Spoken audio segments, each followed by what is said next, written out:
tech expert Dan Sodergren, who always has a good line for us this morning. Dan, thanks for your time. Morning. Good morning.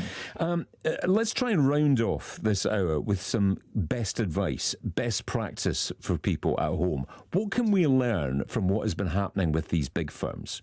Well, it's a huge topic, cybersecurity now. I normally do talks on the future of work and AI, and I wrote a book called The Leader's Guide to the Times of AI, and 3 of the chapters in that book, obviously, other books are available, but 3 of the chapters are around cybersecurity because it's such a big thing. And I do talks around, I kind of feel like I'm sometimes the canary in the coal mine on all this. This is a $1 trillion problem, and it's been made worse, ironically, by the power of AI.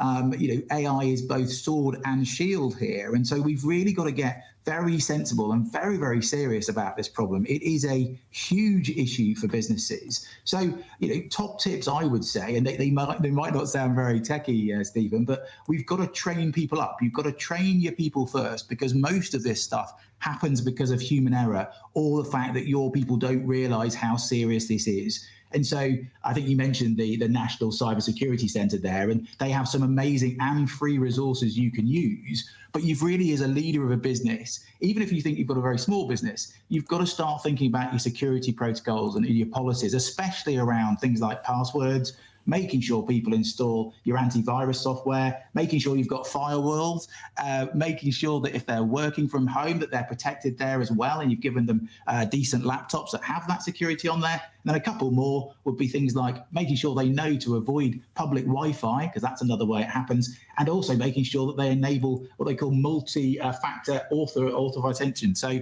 that author is a very, very important bit of software. And then the last one, of course, is think before you click. Everyone has to realize now that it's not just their boss's responsibility, it's their responsibility too. So hopefully there's some top tips there for people. Well, there sure are, Dan, but it feels a bit like whack-a-mole, this, doesn't it? You give us some great advice, we all do that, and then they find a way around it. They find a new way into our systems. Yeah, and that's exactly what's happened here with M&S and others. This is a very clever, sophisticated campaign, potentially done by some people called Scattered Spider, using something called Dragon Force, or ransomware that you can actually do. I mean, the thing is, the reality, though, here, Stephen, is because AI is now making everyone cleverer, everyone more productive. Unfortunately, it makes the hackers also clever and more productive. And so the CTO boss from CrowdStrike, which is probably the world's biggest cybersecurity company, is saying that you need both. You need humans and AI to beat this new AI threat. The honest reality is that I've been talking about it for a few years. Most businesses haven't spent enough money doing this, and so this was bound to happen. However, if you're a small business and you're sitting there thinking, what can I do? There is so much you could do first that makes it a little bit less likely that you will be attacked easily. However, it will not stop cybersecurity problems, because, of course, they have huge amounts of resources. Cybersecurity is now worth something like $200 billion a year, and they expect that to double up to over $500 billion in 2030. So this problem isn't going away. And of course, the security side of it is now $1 trillion industry. Dan, this has affected Britain's biggest high street retailer, Marks & Spencer, probably the most trusted name on the high street. Do you think this is going to shake people's faith in online shopping, in online banking? Look what happened in Spain and Portugal over the course of the past week as well. I spoke to Jill a little bit earlier in Stirling, who says she just won't have anything to do with this because she never trusted it, and she certainly doesn't trust it now.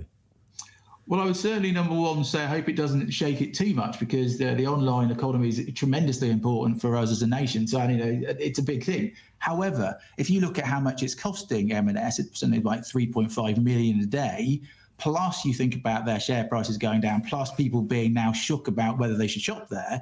Yeah, this is why these people can say, give us £10 million, because it's worth it. The other thing I would say from a personal point of view, and this is not knocking M&S, but if you do shop with them and have dealings with them and have passwords with them, for goodness sake, change those, because those passwords, they may say those passwords are completely safe. But I would say personally, this is not knocking them or their cybersecurity people. I'm just saying common sense would say change your passwords, because sometimes that data, it's not just a breach in one system, it's a data breach for everything. Better safe than sorry. Dan, thanks so much for your time this morning. Dan Sodergren.